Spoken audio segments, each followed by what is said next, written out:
Literature has been controlled by Jews and occultists going back millennia, from religious texts to the manipulation of history.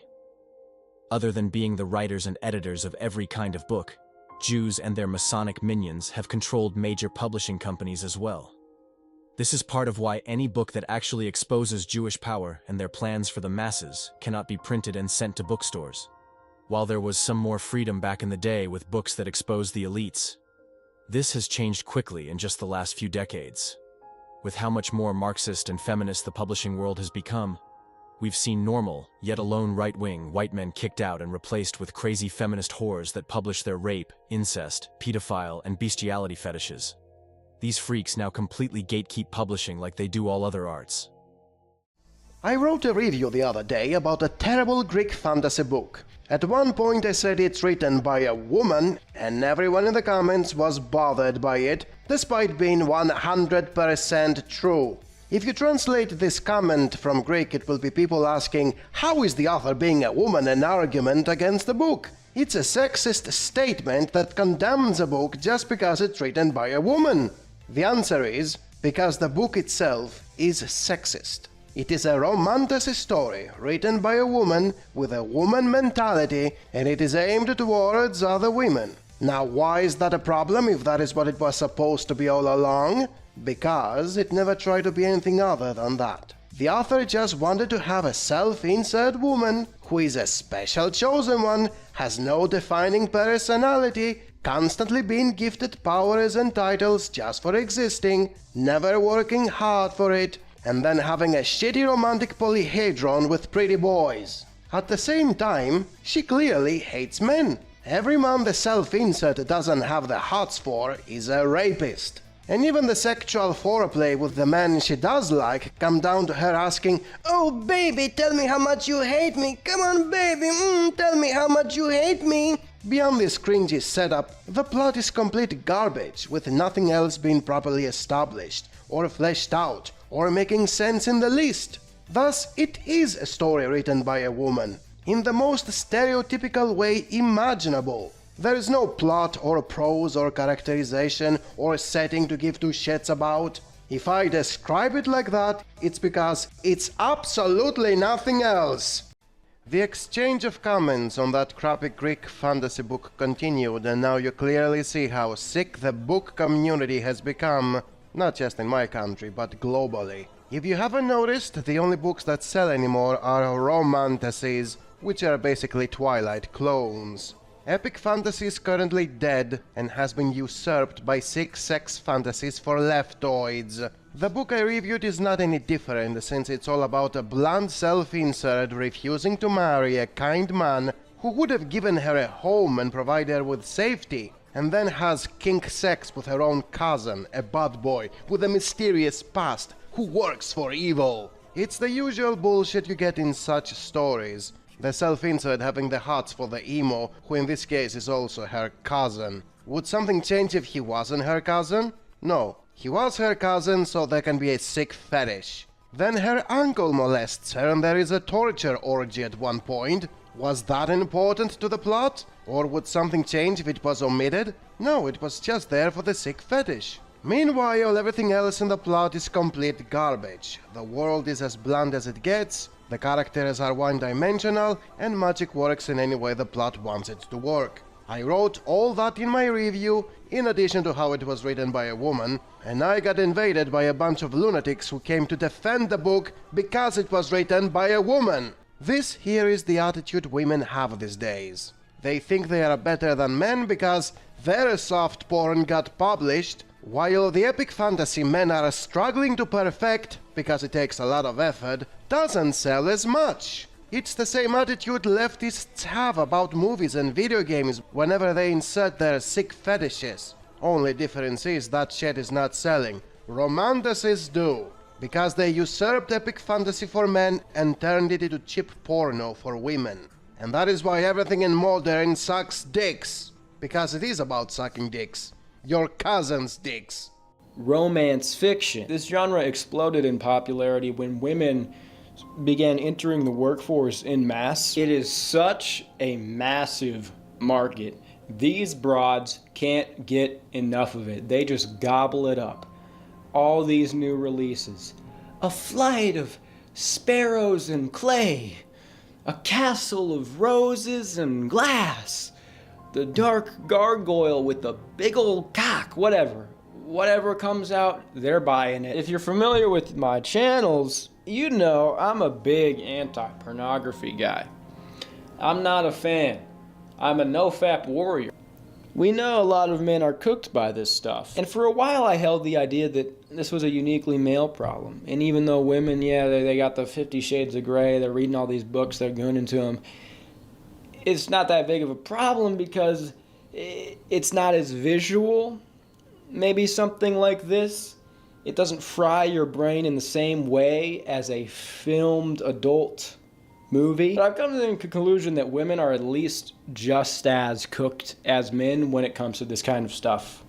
When it comes to this modern hypersexuality and gooning, which I find to be very problematic, which I find to be bad. I'm not one of these guys, oh, pornography is good with moderation, it's a control thing, it's bad if you're addicted to it. No.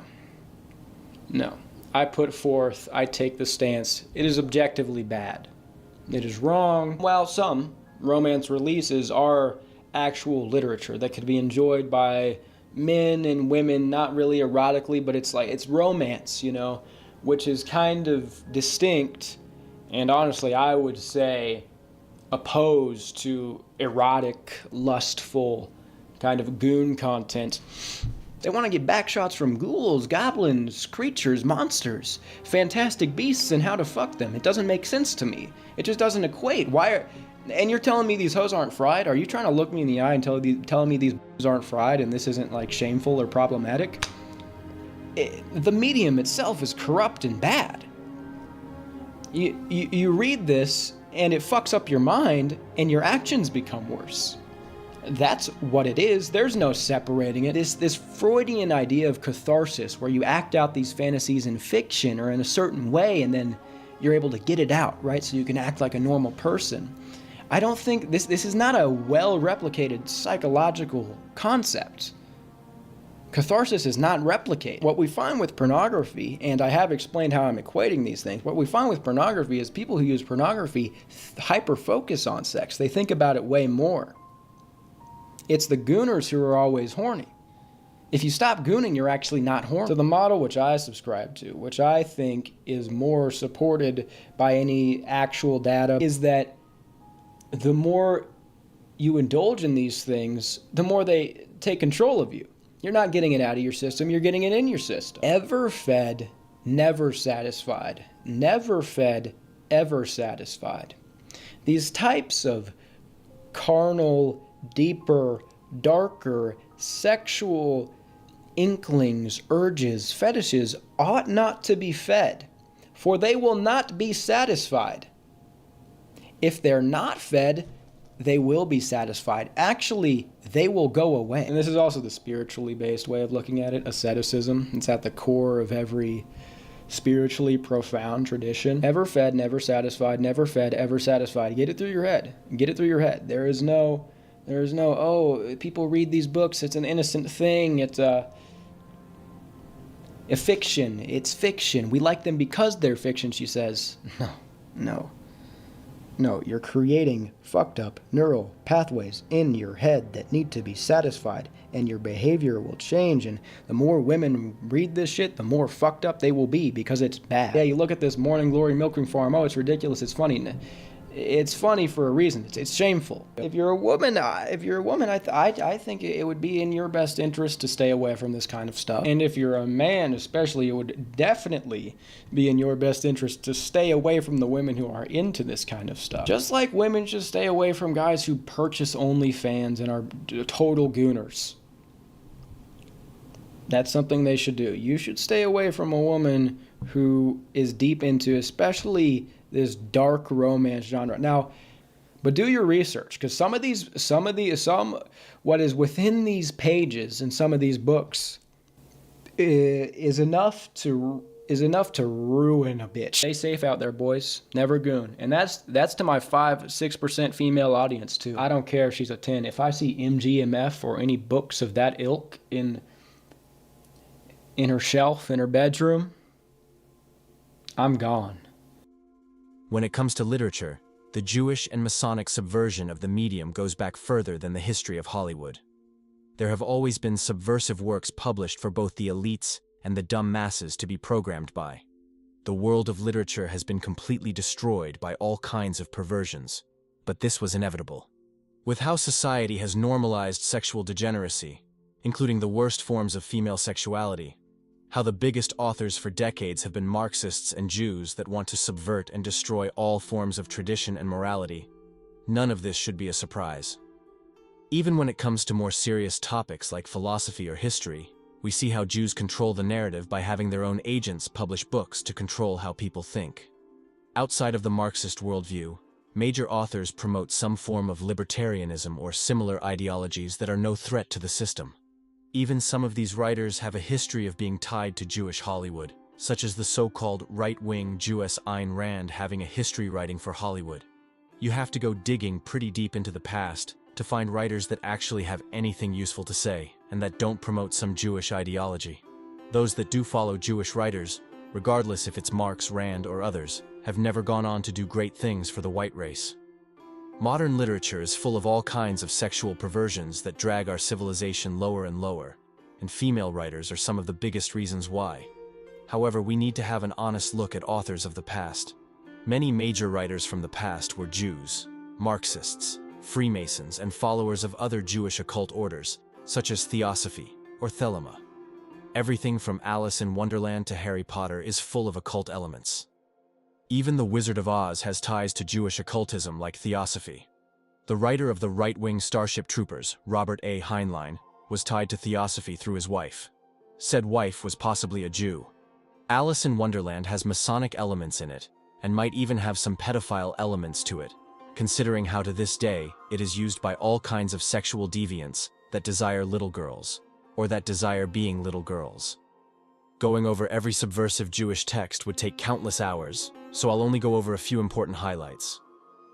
It should be clear that the world of literature has always had massive occult influences in it, and the masses love to buy books written by Satanists, Marxists, drug addicts, gays, and pedos to simply leave it at Jews over support actual writers with strong Western values.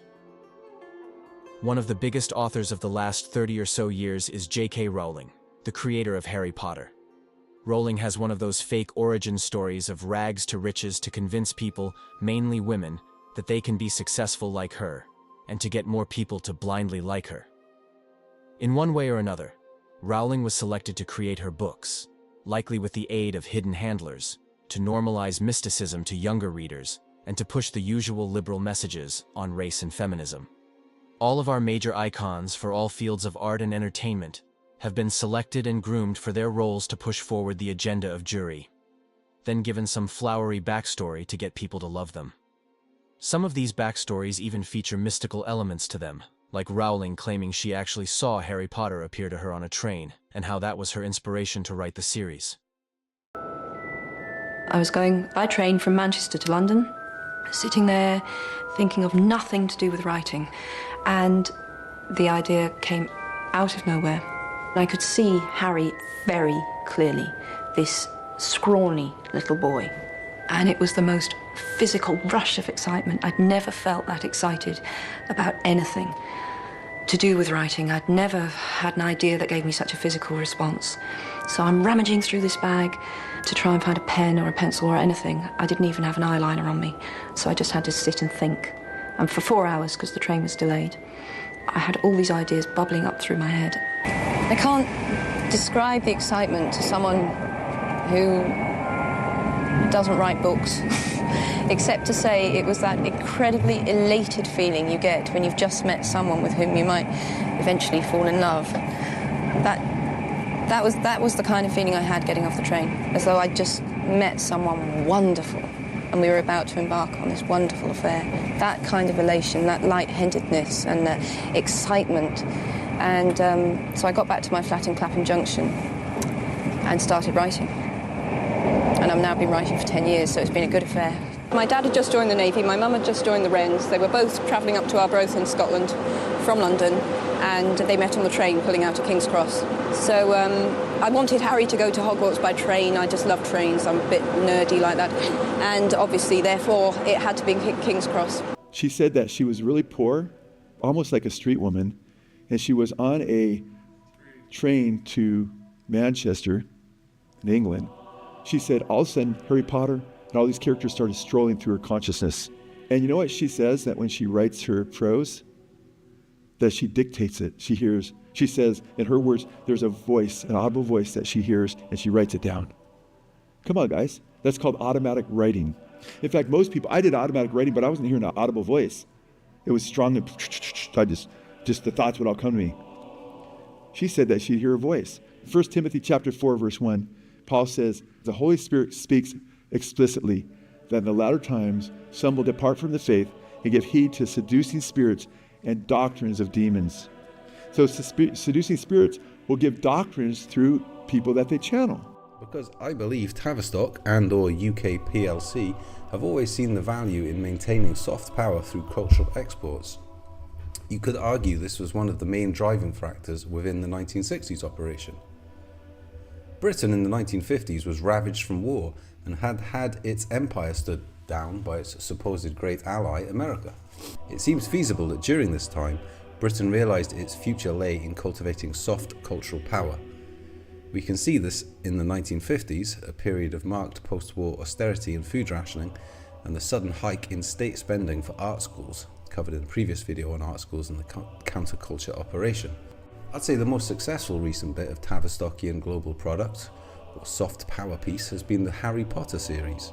Now I have to confess that even from the vantage point of someone who's never read the books or watched a film in its entirety, I cannot stand Harry Potter. If I didn't find even catching a glimpse of it on the telly so utterly ingratiating, then I'd consider reading them or at least watching a series, in order to further validate my instinctive belief that the whole thing is a Beatles reprise in its inception, a case of written by committee tricksterism. The occultist, low-key anti-Christian agenda that it promotes ticks all the Tavistock boxes, not to mention the money spinner, not only in the publishing and the rights, but also in encouraging tourism to Britain and maintaining Britain front and square within the global popular culture. I've lost count of the number of non-Brits who've told me over the years they love Harry Potter and would love to visit Oxford, Edinburgh, London, and so on. I do not believe that this is all the work of a former book club member, penny-pinching single mother. This story seems all too convenient, too much like her marketing and public-facing facade reminiscent of the Mott Tops even. Straight out the Tavistock playbook, basically. Rowling has used many occult symbols and concepts in her works, and plenty of people have made links with Harry Potter to occult groups like Freemasons, Wicca, and Crowley's Thelema. Her symbols, such as the symbol of the Deathly Hallows, are based on a few different Masonic symbols and magical sigils.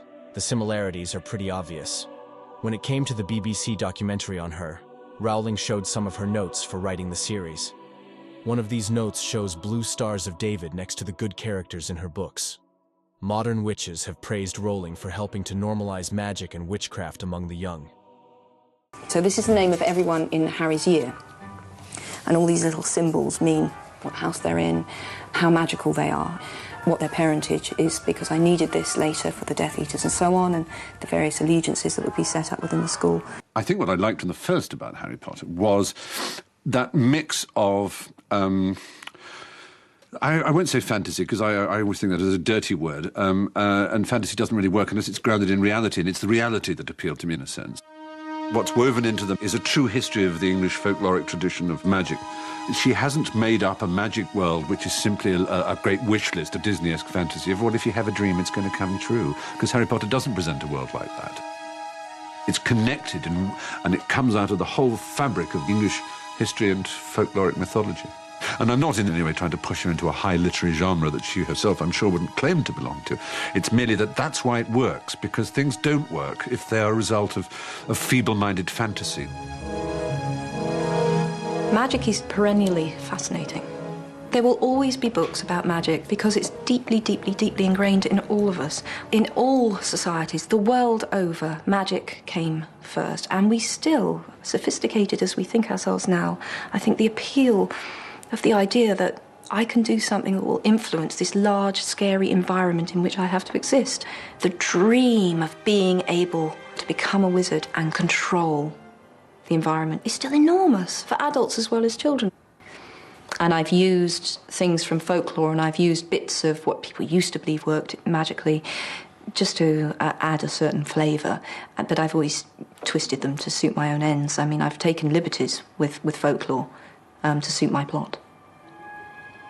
Witches and wizards are a huge part of children's literature. It'll never go away. I don't think it will ever, ever, ever go away. 100 years, 200 years' time, there'll be another kind of wizard story. And in some places, the books have sparked controversy. J.K. Rowling has become the centre of a witch hunt, with some Christian groups claiming the books promote the occult. In the American state of South Carolina, parents even tried to ban Harry from the classroom.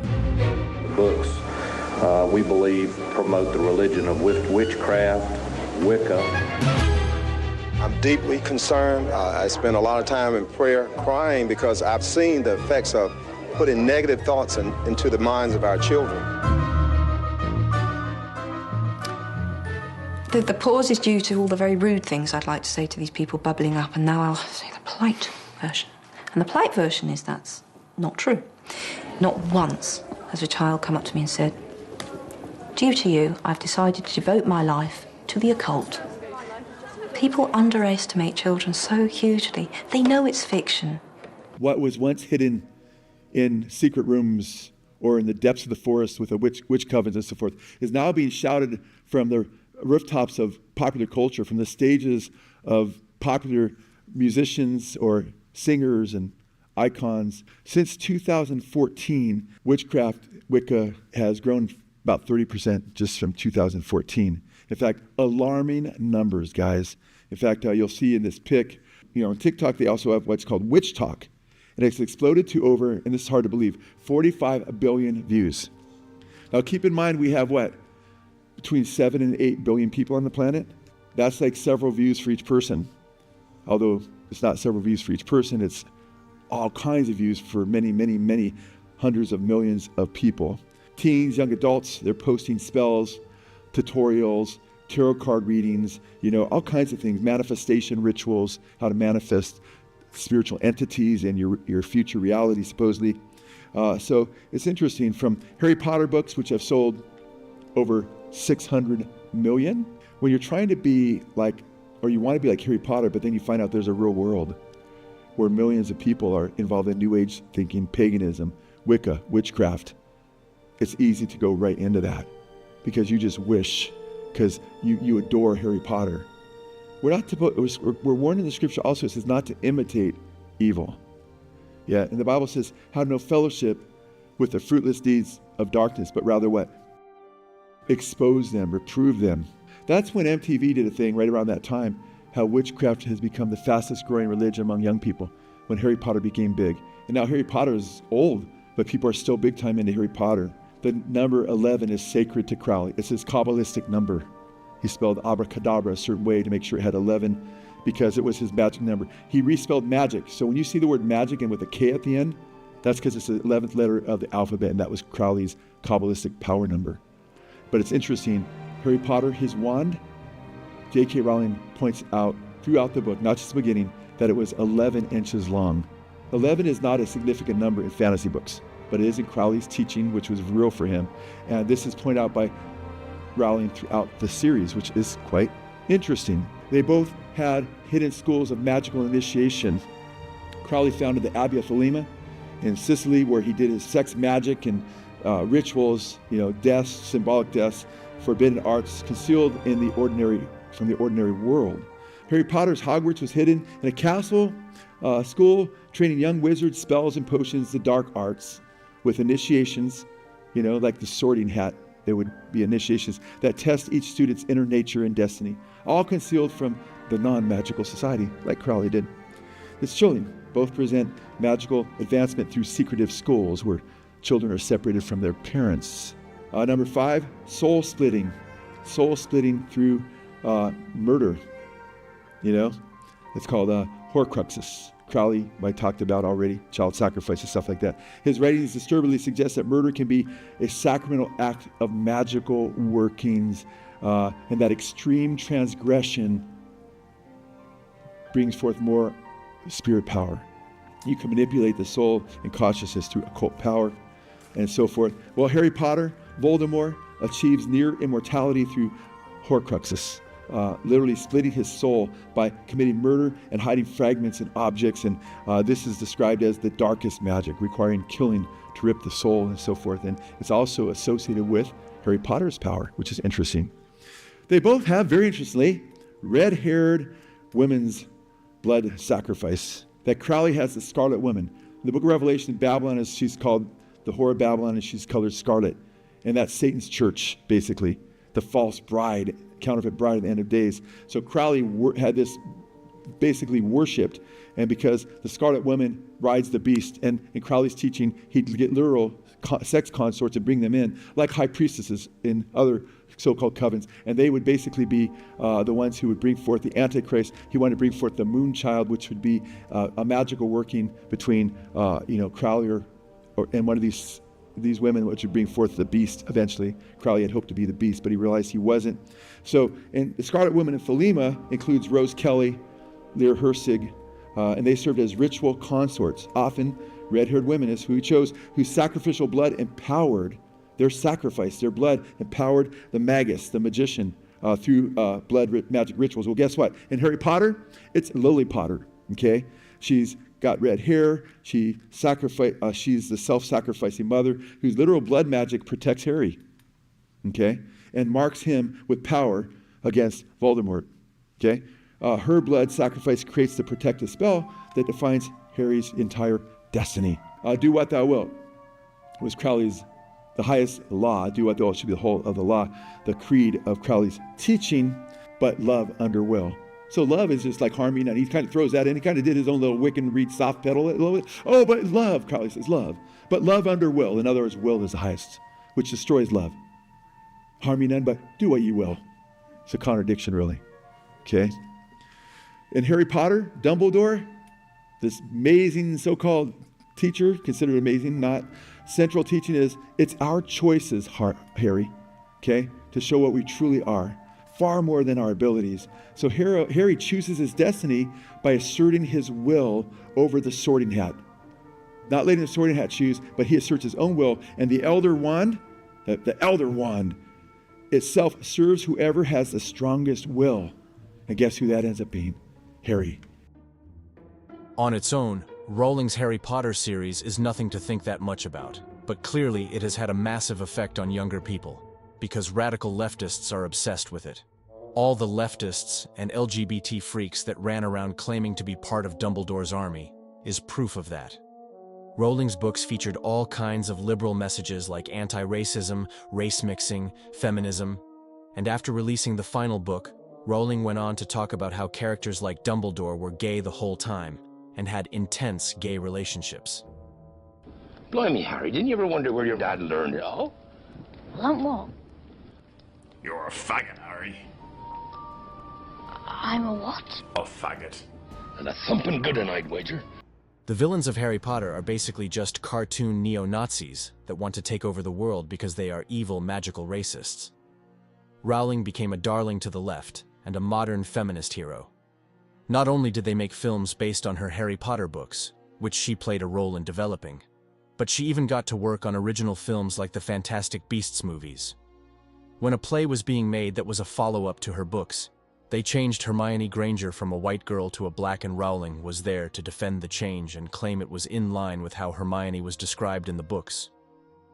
Tilda, Harry Potter's Hermione Granger is now black, and as a result, the internet exploded. So, continuing the theme of the last few months, where race is apparently the big hot-button issue again, combining this with what we've seen happen a few times this year, where canonic characters are changed in some way for no real discernible reason whatsoever, other than to cause controversy and sell more units. In response to the fan confusion, J.K. Rowling herself even took to Twitter saying, "Canon, brown eyes, frizzy hair, and very clever." White skin was never specified. Rowling loves Black Hermione. Just because an author says something outside of the book, does that then make that thing canon? Because after all, if it's not in the book expressly, it's not true, by this logic. Therefore, the case of Albus Dumbledore being a homosexual is now instantly called into question, because that is never mentioned in the book. It was only ever stated verbally by J.K. Rowling outside of the officially published books. When J.K. Rowling expressly stated verbally outside of the canon of the books that Albus Dumbledore was in fact gay, she made a somewhat off-the-cuff remark by saying, "I would have told you earlier if I knew it would make you so happy." This to me implies that she is quite happy to retcon or alter some of her own original source material, even her own original intentions, even if they aren't expressly stated of her source material, in order to garner public support and positive press coverage. This is a drawing of the cast of Harry Potter done by J.K. Rowling herself, and features many of the main characters of the book, including, as you can see here, her own hand-drawn idea of what Hermione Granger looks like in her mind. J.K. Rowling was a true modern-day liberal hero, until the left started to leave her behind with their increasingly more radical embrace and promotion of transgenderism. As Rowling refused to endorse the modern transgender cause, that's when the left started to turn on her and go through her history, looking for everything they could use against her, not unlike a vengeful narcissist. Rowling is not even truly anti-trans. She just doesn't want them to be seen as real women or to be able to use women's bathrooms. One of the things dug up by the left was that Rowling is a Zionist and even tried to use Harry Potter to attack those that support boycotting Israel. She also has ties to some figures in British politics. Rowling is a Zionist, anti-racist, pro-race mixing, pro-gay, liberal feminist. The only thing that is different from her and the mainstream left is her support for Israel and her unwillingness to fully support Troons.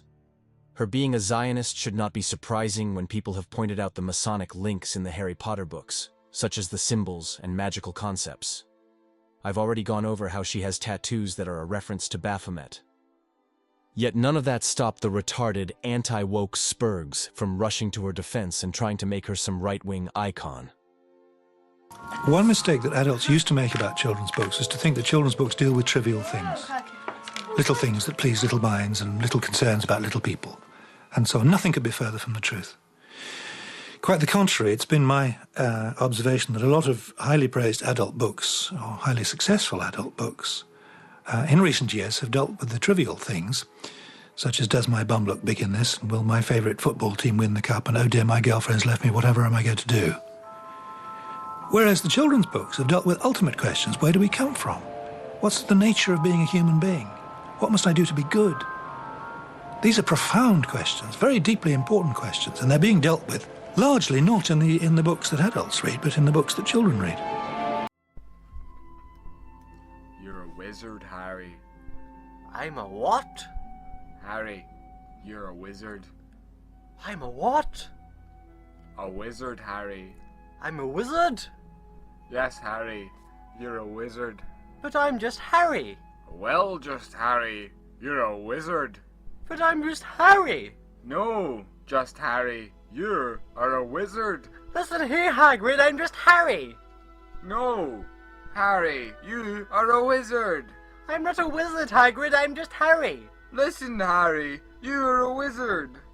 No, Hagrid, I'm just Harry. Harry, for God's sake, you're a wizard. A wizard? I'm just Harry. Listen, Harry, you're going to go to Hogwarts and do spells and shit, and you're gonna be fucking pleased about it. I don't want to do your fucking spells, you basket case. You are a wizard. I'm a what? Another leftist subversive writer is George R.R. Martin, a Jew that is most famous for his A Song of Ice and Fire book series, which was turned into the Jewish TV show Game of Thrones. Martin has always been a far-left hippie Jew that was chipping away at the West, and he also credits himself as being the first ever nerd to go to the first ever Comic-Con, which just shows how Jewish these nerdy fandoms are. Martin's famous book series is full of feminist propaganda, anti-white and anti-Christian messages, and his own twisted sexual fantasies, mostly being incest, bestiality, rape, and pedophilia. The show is basically just a slightly toned-down version of his twisted mind, and the various women on the show were feminist icons while the show was airing. Many women named their daughters after Daenerys Targaryen, who in the books is a young underage teenage girl that loves having anal sex with an older man and enjoyed getting raped by a brown man and fell in love with him. Now that I think of it, Martin and Ayn Rand love writing stories of women getting raped and falling in love with their rapists. Maybe they are distant cousins like almost all Jews are. I wonder if I even need to go over all the various subversive elements in the show and books, like how they feature sex magic and black magic. The whole point of the franchise is to destroy traditional Western ideals of masculinity, femininity, family, heroism, and other romantic ideals the West has upheld for generations. Ideals and values a small, fat, spiteful, hippie, nerdy Jew could never live up to, so he must try to destroy them along with his fellow Jews. It is very revealing that all the anti-woke grifters have nothing to say about how left-wing and subversive his books are, because that goes against their narrative. Game of Thrones is just a pseudo-intellectual version of edgy Jewish rape and pedophile porn, and the masses have been eating it up. Even many right-wing people love and defend the TV series until the last season. Martin's series is full of all kinds of sexual perversions and feminist crap that makes me wonder how much damage it has done to the minds of the women that are fans of the series with how the sexual violence is never ending, especially in the books. Even some feminists have a hard time getting through his books, but others are twisted whores that get off to the rape, pedophilia, and other perversions of the series. I have already gone over Game of Thrones and Martin a bit, and others have covered Martin in far better detail than I can here, and I have mirrored some of those that have critiqued him and his works, such as Apollonian Germ speculating on Martin having ties to Jewish elite secret societies. I suggest checking them out. The Game of Thrones franchise is one of those properties that when I hear people say they still like it, including from people that claim to be right-wing or Christian, I question their sanity or how true their convictions are. Sunset found her squatting in the grass, groaning. Every stool was looser than the one before, and smelled fouler. By the time the moon came up, she was shitting brown water. The more she drank, the more she shat, but the more she shat, the thirstier she grew. Horror writer Stephen King is supposedly not Jewish, but I seriously question if he is. From his appearance and his long list of subversive works, if he is not a Jew by blood, then he is one by spirit. Many of the books by King push liberal messages about race, racism, feminism, LGBT, and are highly anti-white and anti-Christianity. His books are also full of occult elements, as well as King being no stranger to doing Masonic poses for photo shoots. To my knowledge, at least one of his books, the extremely popular It, has pedophile elements to it with the children of the books having an orgy in the sewers after defeating Pennywise. Go figure that none of the generations that read the book saw anything wrong with that. If a right-wing author had anything even half as fucked up in his works, he'd be labeled a pedophile and blocked from ever publishing another book. King is basically the woke version of H.P. Lovecraft. Many modern writers have outright stolen from Lovecraft, from King to Martin, yet decry Lovecraft and his views on race. This is symbolic of newer generations of artists. They stand on the shoulders of giants, copy from artists that were superior to them, yet want to destroy the legacy of those better artists from the past. This also symbolizes the death of the West as a whole, as boomers and onwards have been chipping away at the West, so it will die the death of 1,000 cuts. Normies, liberals, and even the majority of conservatives are happy to watch the West, the white race, die in the name of anti-racism. Speaking of the occult, Jews, and pedophilia, another writer that has lifted many ideas from Lovecraft and is into the occult is the Jew Neil Gaiman. As I went over before, Gaiman has published many subversive novels, comic books, worked on Hollywood movies, and even made a video game. Like Stephen King, Gaiman's works are anti-white, anti-Christian, pro-feminist, pro-diversity, and so on. Gaiman's works make many references to the occult, such as having a character in one of his books, Good Omens, be named after none other than Aleister Crowley. This book got a TV adaptation on Amazon, a company famous for making anti-white subversive trash like Rings of Power, which is designed to destroy the world created by J.R.R. Tolkien and his values. Being the anti-white, anti-Christian, and feminist Jew that admires his fellow occult Jews like Crowley, surely Gaiman is an upstanding man that would never harm a soul. Surely he is far more moral, kind, and open-minded than those dumb white Christians he hates so much, right? It should not be shocking that in recent times, Gaiman has been accused of serious sexual crimes against women. Again, funny how over and over those that are into the occult and claim to be feminists, claim to care about how women are abused, are always the most twisted fucks you'll ever meet. Funny how we didn't have that many of these freaks in communities and cultures that were more homogeneous when it comes to race and religion. As feminist author Neil Gaiman has been exposed for his perverse behavior as we look at the sick and demented world of fantasy writers who integrate themselves and their peculiar habits into their books as the truth becomes stranger than fiction. At least 8 different women have come out against Neil Gaiman. And if you guys don't know how popular Neil Gaiman is, some of the comics, some of the graphic novels he has written, the guy has over 100 awards. You can actually hear people boasting of his accomplishments in different interviews, actually. He's, of course, one of the world's foremost fantasy writers. 2+ million Twitter following. He could definitely be described as the most popular fantasy writer in the world. From his award-winning Sandman series of graphic novels through the novel Coraline, a BAFTA-winning and Oscar-nominated movie, which followed, to American Gods, The Ocean at the End of the Lane, and so many more, his macabre imagination and storytelling skills have made him a bestseller and won him literary fans of the like of Norman Mailer. Well, what has been going on is quite interesting with Neil Gaiman, considering that his almost 3 million followers on Twitter have typically seen him be very pro-women and very feminist and pretty much taking up every liberal ideology and talking point. The media finally exposed Neil Gaiman's sick, perverted behavior. The publishing industry covered for the Sandman creator, and he used his fame to abuse young girls while covering for himself by espousing feminism publicly. It's worse than you think. Neil Gaiman became famous for his work on the Sandman in comics. He gave signs of his proclivities then with a fictional author character abusing the muse who begged to let her go. People hailed him for his dark and edgy content.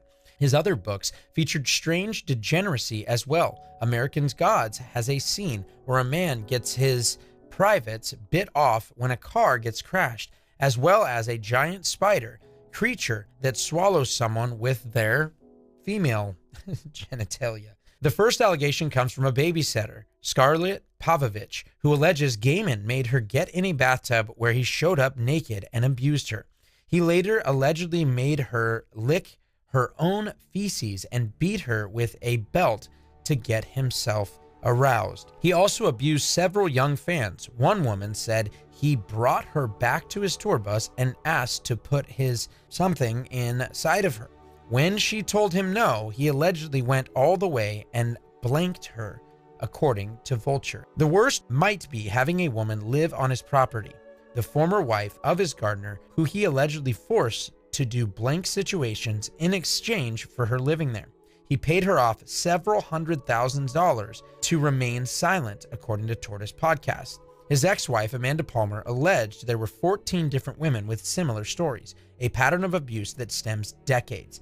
She also posted a strange picture of the book Lolita on a trash can in 2024 to her Patreons. Fans speculated that might mean there's worse things going on. The mainstream media covered this up for nearly a year. They covered for Neil Gaiman, and insiders at DC Comics told me the company required silence from creators on the topic. No one would report on it because he's too big to fail in the publishing industry. Since then, Neil Gaiman has also allegedly hired a PR firm to flood social media with bot posts about his work to hide the story. The The author has been silent himself on social media, canceling his one public appearance in the process. A few years ago, I had hopes to explore the deep political, occult, racial, and of course Jewish side of major books, such as 1984 and Brave New World. I hoped to bring hidden information about the world of literature to light, but I never had the time to do so. I'll just give some thoughts on the few authors that are worth reading. Tolkien is a complicated figure to look at. He wrote the greatest fantasy novels of all time, shaping the entire genre, but he also was the kind of Christian that admired Jews. Tolkien was a devout Catholic, which should mean he would be anti-Freemasonry, and some Freemason elements can be found in his books. For example, both Frodo and Smeagol were 33 when they found the ring. Tolkien thought about writing a follow-up to The Lord of the Rings, which in his words would be about a satanic cult trying to subvert the world of men, and there might have been elements of race mixing with orc hybrids causing trouble. Tolkien decided it was not worth finishing, but maybe he was aware of the occult subversion happening in the West. I cannot really find anything truly subversive in The Lord of the Rings, but it is a shame that it is the closest we have to high-quality right-wing, traditional art that stands the test of time. Great host, you say? All Isengard is emptied. How many? 10,000 strong at least. 10,000? It is an army bred for a single purpose. To destroy the world of men.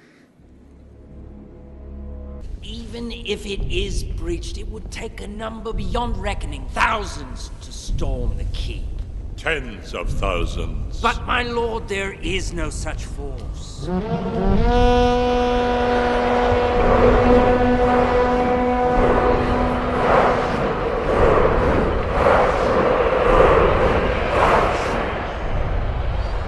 A new power is rising. Its victory is at hand.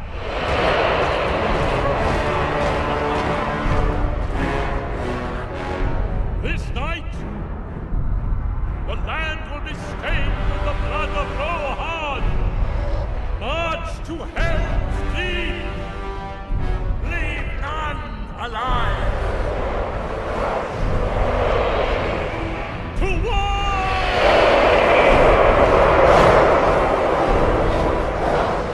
There will be no door for men.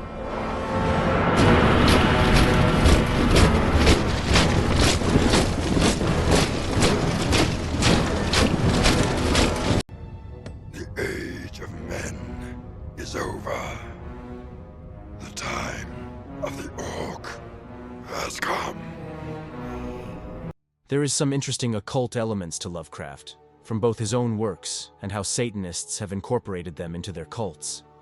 Lovecraft was clearly aware of the occult from his writings, and I recall hearing that his uncle had a library of occult literature.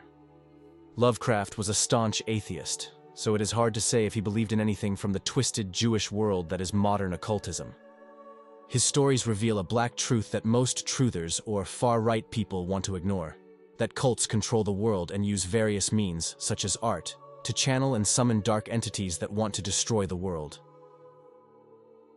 Like with other kinds of art, I could go on and on about various subversive writings from the world of literature, both fiction and non-fiction. I'll lastly say that the world of writing is beyond saving. Major publishing companies are owned by Jews or their lackeys, so nothing that goes against the agendas of our rulers can ever be published. Independent publishing has mixed results, with no real amazing books coming from it. It is safe to say we will never get anything like another Lord of the Rings, or anything that tries to teach traditional morals and values. Even if someone could publish such a book, it would be quickly forgotten with how the fall of Western civilization only ever speeds up, and no one ever tries to do anything about it. No real modern right-wing writer has been able to step forward and create anything good, anything for people to rally behind. Unless this changes, we can only stick to our old classic stories of Western heroism and traditional values. I can't blame any would-be far-right authors from not bothering with fiction. When you look at the types of books most so-called nationalists love to read, they are not stories like Lord of the Rings or anything about traditional gender roles, love and romance, or heroism, but rather more like the works of George R.R. Martin, Ayn Rand, or other twisted, perverted Jews. It seems the right rather read books about Jewish rape and pedophile fantasies than the stories about the values they claim to believe in and claim to fight for.